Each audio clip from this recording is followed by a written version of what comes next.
इचलकरंजीतील शिवतीर्थ परिसरातील फेरीवाल्यांच्या दुकान गाळ्यांना धक्का न लावता सांगली कोल्हापूर प्रमाणे मुख्य बस स्थानकासमोर रस्त्यावर ई बस थांबवून प्रवासी चढ उतार करण्यास परवानगी द्यावी, गाळेधारकांचं संरक्षण आणि पुनर्वसन करावं यासह विविध मागण्या छोटे व्यापारी फेरीवाले संघटनेनं केल्या आहेत। या मागण्यांसाठी संघटनेच्या वतीनं महापालिकेसमोर लाक्षणिक उपोषण करण्यात आलं। यावेळी आम्ही फेरीवाले असा उल्लेख केलेल्या आंदोलकांनी परिधान केलेल्या टोप्या लक्षवेधी ठरल्या। इचलकरंजी महापालिकेनं शिवतीर्थाजवळील जागा ई बस स्थानकासाठी निश्चित केली आहे। मात्र सध्या महापालिकेच्या त्या जागेवर खाद्यपदार्थ आणि मुद्रांक विक्रेत्यांचे गाळे आहेत। हे गाळे हटवण्यास खाद्यपदार्थ विक्रेत्यांचा विरोध आहे।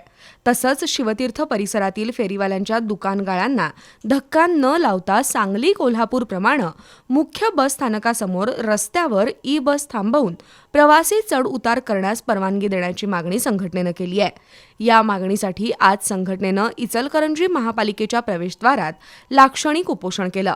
अतिक्रमण हटवण्याच्या नावाखाली हॉकर्स झोनमधील फेरीवाल्यांवर कारवाई करू नये, फेरीवाला झोन करून फेरीवाल्यांना जागा द्यावी, जय हिंद मैदान परिसरातील कापड विक्रेत्यांना दिलेल्या प्रांत कार्यालयाजवळील जागेवर दुकानगाळे उभारण्यास परवानगी द्यावी, सुंदर बागेतील गाळाधारकांचं 30 वर्षाच्या मुदतीनं नूतनीकरण करण्याची मागणीही यावेळी करण्यात आली।